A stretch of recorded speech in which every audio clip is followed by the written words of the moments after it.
friends. Just we will go back and come. In module 3, we have sedimentation tank, coagulation aided sedimentation tank. This and this we have completed.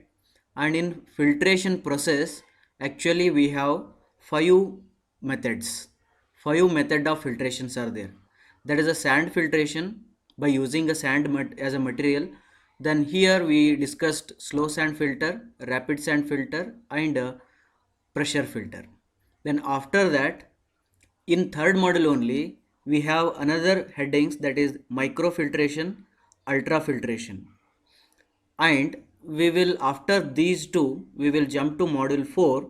In module 4, nanofiltration and reverse osmosis filtration is there.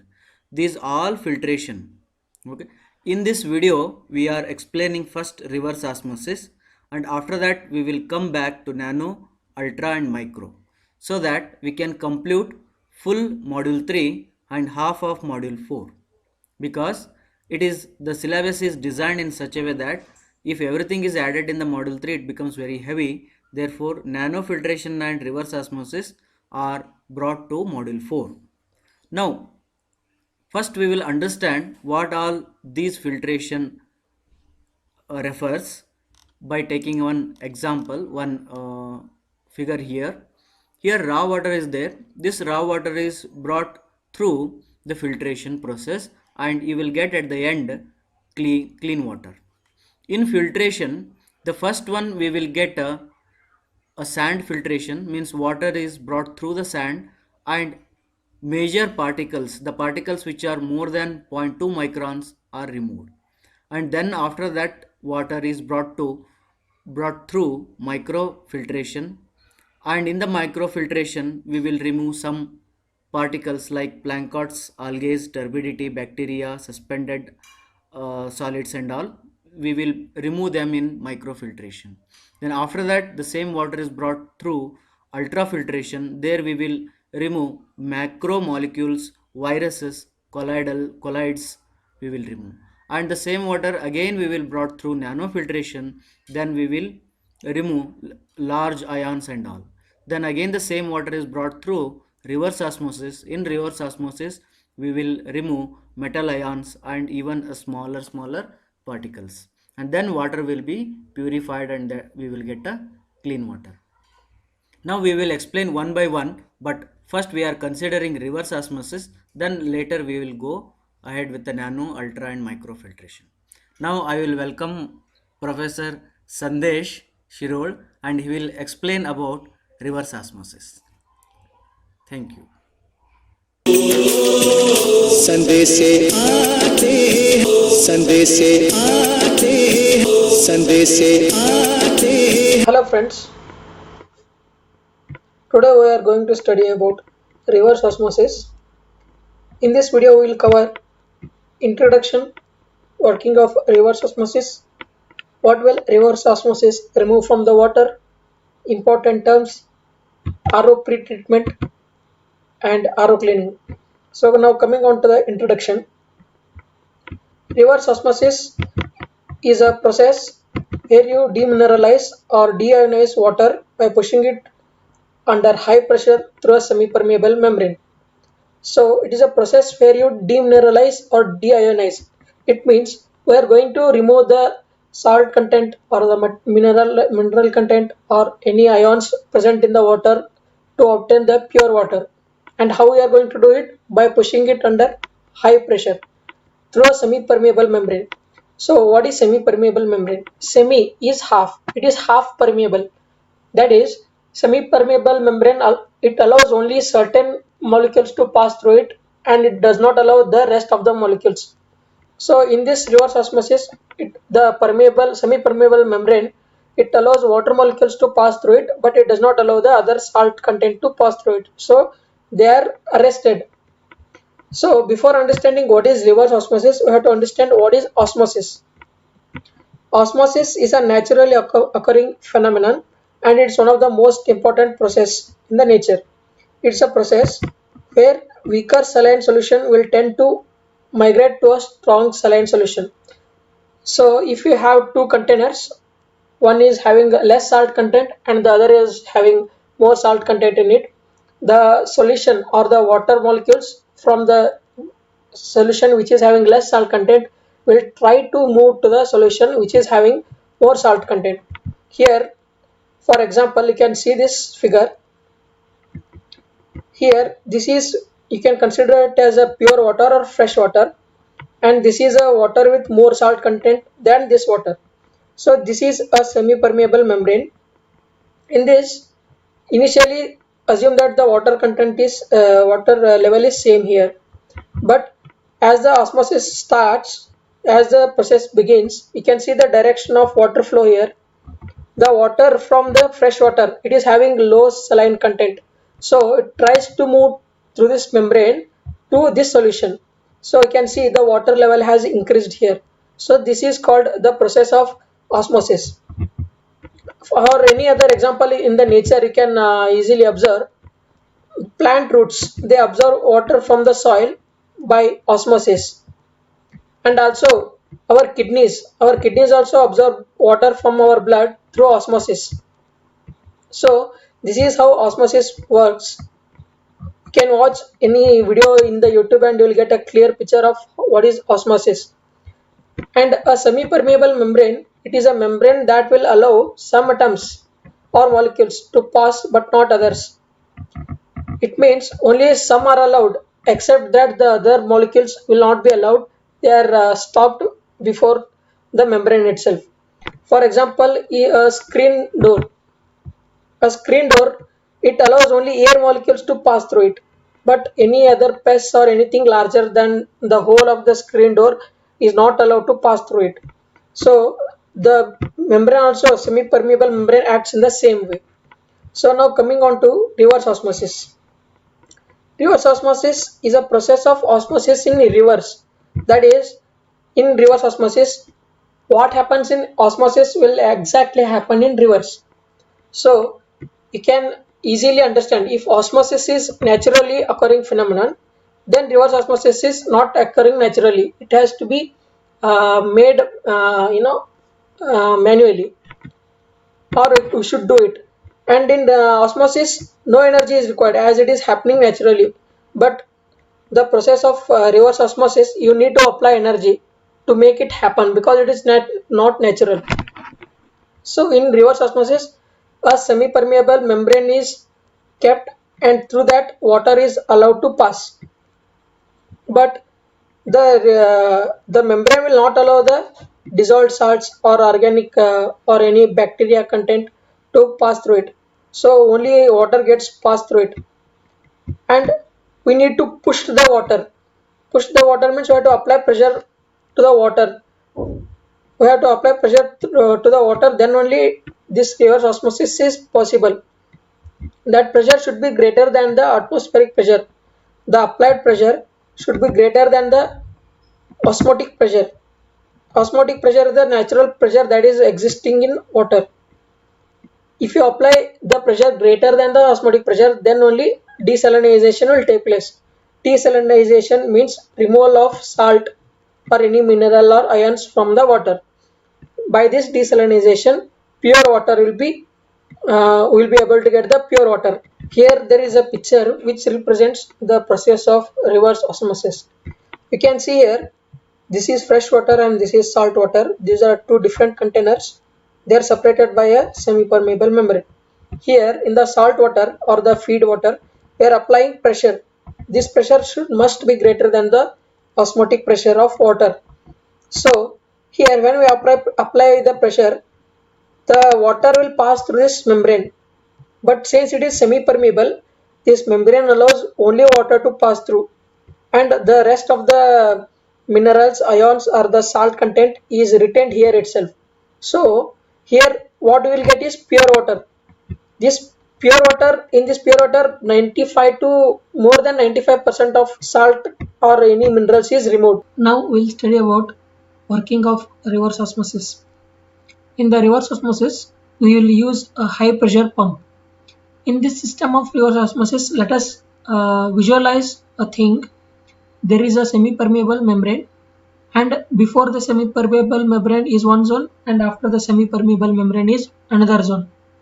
before the semi-permeable membrane will feed the raw water or the water which needs to be treated, and using this pump will increase the pressure of the raw water, that is before the semi-permeable membrane, and it is forcibly made to pass through the semi-permeable membrane and get into the after semi-permeable membrane zone. So while passing through the semi-permeable membrane, the membrane retains the other molecules other than water, such as ions or salts or any other minerals. The retention is about 95 to 99%. That is one great advantage of reverse osmosis. So another time we have to understand is feed water. Feed water is the water that we feed into the system to get the pure water. The amount of pressure we need to apply depends upon the salt concentration of the feed water. If there is more salt content in the feed water, we should apply more pressure to overcome the osmotic pressure. If the water is having less salt content, then we require less pressure. That is the fact. So to generally understand how this reverse osmosis works, we'll feed the raw water into the reverse osmosis machine. In this machine, after the water has been processed, we'll get two kinds of water. One is good water and the other is bad water. Good water is the water which we require for using, and the bad water is which we don't require. The bad water can either be discarded or it can be reused to feed into the reverse osmosis system. The water or the good water which comes out of the reverse osmosis system, it is having very least number of contaminants, as up to 99 or 95 to 99% of dissolved contaminants are removed. So it is called as permeate. Another name for permeate is product water.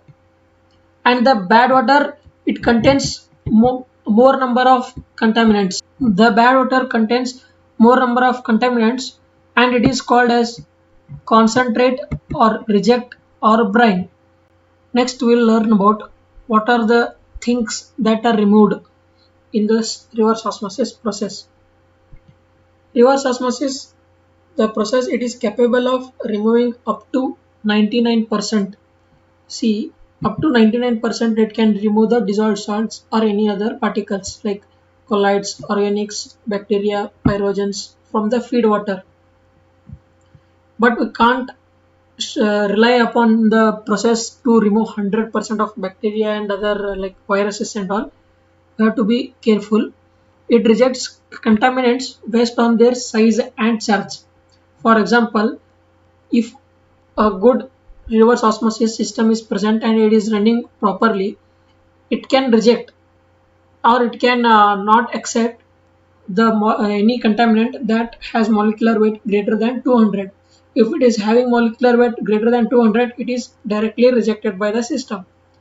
And similarly, if the ionic charge on the contaminant is greater, then it is more likely to be rejected by the system. For example, we know that sodium is monovalent, that is Na positive, it is 1 positive, so it is having 1 charge, and calcium is divalent, it is having 2 charges, Ca 2 positive. So in this case, calcium is more likely to be rejected by the RO system and sodium is less likely to be rejected. So in compared to sodium and calcium, calcium will be easily rejected by the RO system. And that is why the gases like carbon dioxide, since it is very less, it is having very less charge, it is easily passing through the membrane. So while it is in solution, it is having less charge, so it will easily pass through the membrane, and when it mixes with the water, carbonic acid will be formed. This carbonic acid is the reason for slightly less pH value of the RO treated water. So sometimes RO treated water will feel little acidic, that is because of the formation of carbonic acid that is formed due to the dissolution of CO2, that is gas, carbon dioxide gas in water. Now we are going to study some important terms related to the reverse osmosis system. The first one is salt rejection percentage. Salt rejection, as the name suggests, it is the amount of salt rejected in the process of reverse osmosis. This is generally represented in percentage. So, how this is calculated is, first initially there will be some amount of salt in the feed water, the water which we feed or which we put into the machine, and after the process has happened we'll collect the fresh water or the pure water and we'll measure the salt content in it, and using these two salt content we can calculate the amount of salt that has been rejected in this process.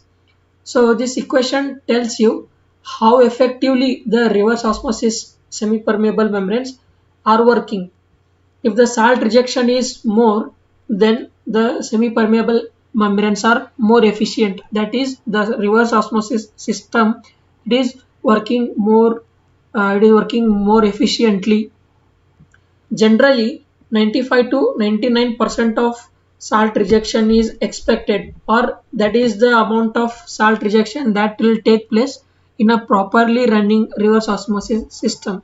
So here is a formula. Salt rejection,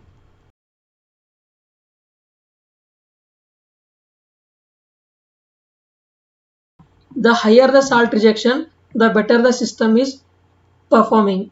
So if the system rejects salt in more content, that is if the salt rejection percent is more, the system is very good.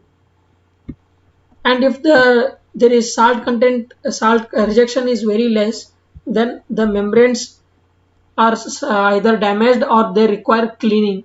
So we have to understand this and take care of the membranes. Next one is salt passage. So it is the opposite of salt rejection. Salt rejection is the amount of salt that has been rejected, but salt passage is the amount of salt that has been passed through the membrane. That is, as the formula suggests, it is 1 minus salt rejection. That is, if in 100% the salt rejection is 85%, then the salt that has passed is 15. So salt passage percentage is 15%. It is simply the inverse of salt rejection described in the previous equation. In the previous equation we have seen what is salt rejection. Now salt passage is inverse. Inverse means not 1 by salt percentage, salt rejection. Inverse in the sense 1 minus, like in 100%, if 85% is salt rejection, the obviously 15% is salt that has been passed. So the formula is salt passage is equal to 1 minus salt rejection. Next one is recovery. Recovery percentage. Percentage recovery means the amount of water that has been recovered. For the example, we can take, now we have fed raw water into the system and we are not exactly going to get the same amount of water as fresh or pure water. There will be some amount of wastage. So how much water we have recovered, that is called as a recovery percentage. So it is the amount of water that is collected as fresh water, that is called as recovery percentage. And if we have more recovery percentage, that is very good. It indicates that the system of the reverse osmosis system is working in a efficient way. But however, if it is too high, if the recovery percent is too high, then there may be problems of scaling and fouling. Scaling is a formation of scales and fouling is the formation of bad odor or the foul smell. So if the recovery percentage is too high, that is also very risky. So the formula to calculate the percentage recovery is given here. So for example, if the recovery rate is 75%, it means that out of 100%, 75% of water we have recovered and 25% has gone as waste. And to understand it very easily, if we are given 100 gallons of feed water in the RO system, we are recovering 75 gallons as usable water, that is permeate.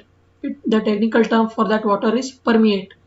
And 25 water is going as concentrate, that is waste. Concentrate is the technical term for waste or the bad water. Usually the industrial RO systems, they run between 50 to 85% recovery rate.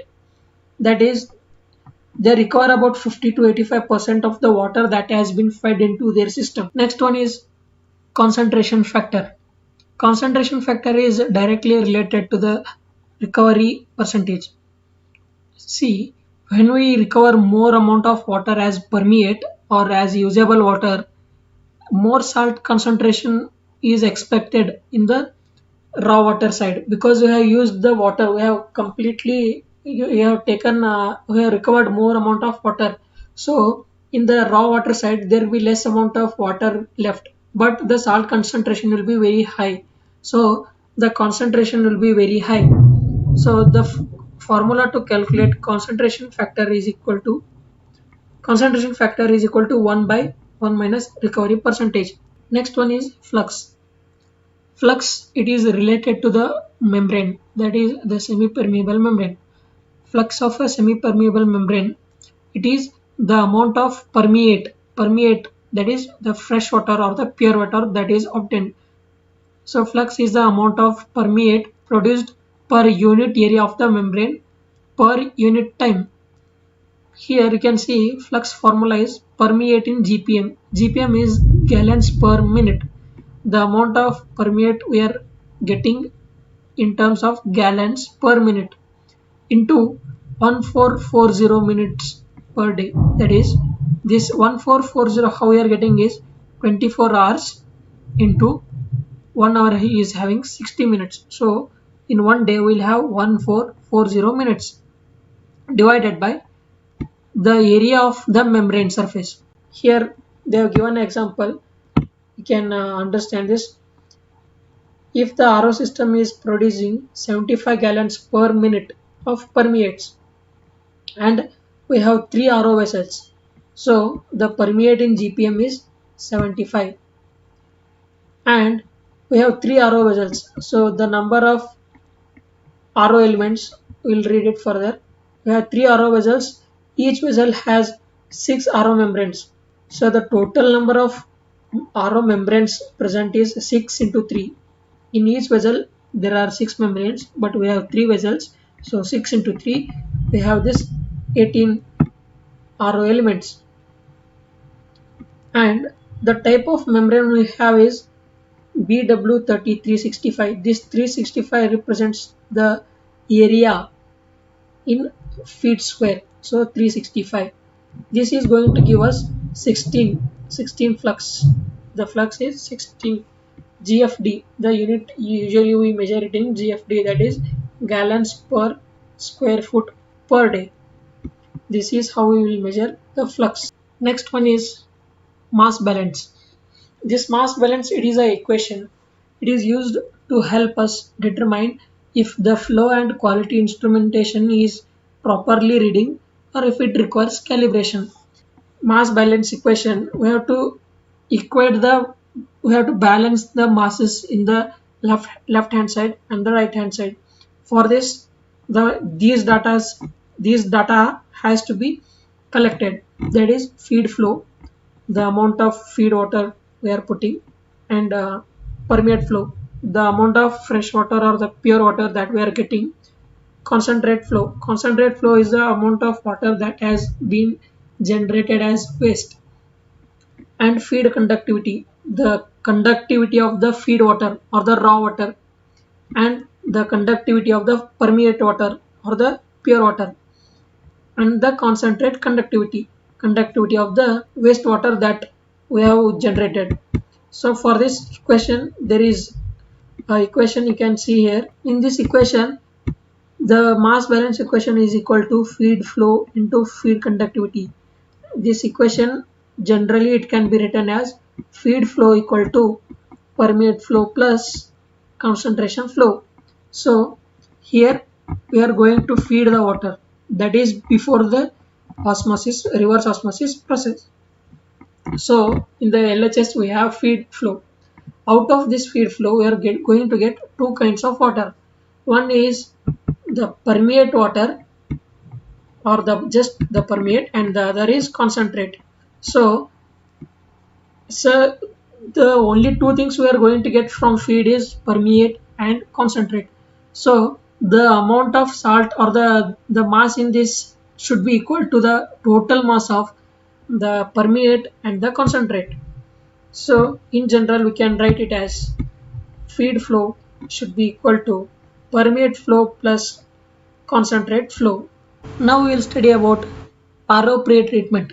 That is, before feeding the water into reverse osmosis system, it has to be treated so that the amount of fouling and scaling will reduce.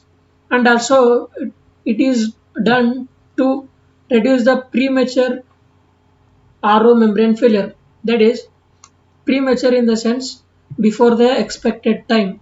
There is a lifespan for any membrane, or it is expected to perform for efficiently for a certain period of time. But due to this fouling and scaling and some other factors, it may rupture or it may fail to perform its function. So to avoid that, because it is very costly to replace the RO membrane and also to clean it, so to avoid that, we have to treat the water before feeding it into the RO system. If we don't treat the water before feeding into the RO system, some problems arise because of that, and we are going to study that now. If the raw water that is being fed into the reverse osmosis system is not pre-treated, then there are chances of occurrence of fouling. Fouling occurs when contaminants accumulate on the member surface. Because of this accumulation of contaminants, the member is plugged effectively, in the sense the water is not able to pass through the membrane, because we all know that membrane has very minute pores, and because of this accumulation of the contaminants, the pores are blocked. So because of this, the membrane gets plugged or fouled. We usually use the municipality water for treating the water and getting the pure water, but there are many contaminants in the feed water of municipality water which we cannot see, which the human eye cannot see, but they are very harmful. It is not harmless, it is harmful. They are harmful for the human consumption, and they're large enough to cause the foul, but they're not visible to the human eye. So, fouling typically occurs in the front end of the RO system, that is, before the semi-permeable membrane, because it cannot pass through the membrane. It will block the membrane, it will block the pores of the membrane, so water will not be able to pass effectively through the membrane. It results in a high pressure drop across the RO system, and that results in a low permeate flow. That is, the amount of fresh or the pure water we will be getting will reduce. So this will increase the operating costs, and we'll eventually have the need to clean or replace the RO membranes. So however small size the RO membrane is, or the pore size of the small RO membrane, if it is too small, then also fouling will take place in eventually due to continuous accumulation. So no matter how effective our pre-treatment is, the fouling will take place. But however, we can reduce the amount of fouling, we can reduce the amount of contamination that is getting accumulated by properly treating the water that is being fed into the system. Fouling is caused by the following.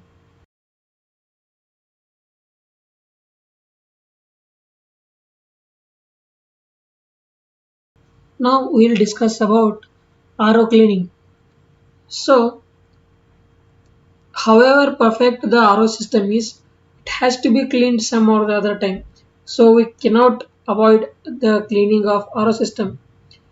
Generally, 1 to 4 times in a year, the RO systems are cleaned, and that depends on the quality of the feed water. If the feed water quality is very good, then it requires less periodic cleaning of the system. If the quality of feed water is very just like average, then it requires more cleaning per year. So the general cleaning period is 1 to 4 times in a year. And as a general rule, we are going to clean the RO system if the salt passage has increased by 15%. So we will be feeding the water and we will be collecting the fresh water and we will be measuring the salt content in it. When we observe that the salt content or the salt passage has increased by 15% compared to the original salt passage of the first initial water we had obtained, then we are going to clean the RO system. The RO system can be cleaned or the RO membranes can be cleaned in two ways. That is, one, it can be cleaned in the place itself where the RO system is there, or another way is to take out the RO membranes from the system and clean them separately in a company which is having special expertise in this service. So this is about the reverse osmosis process, and thank you.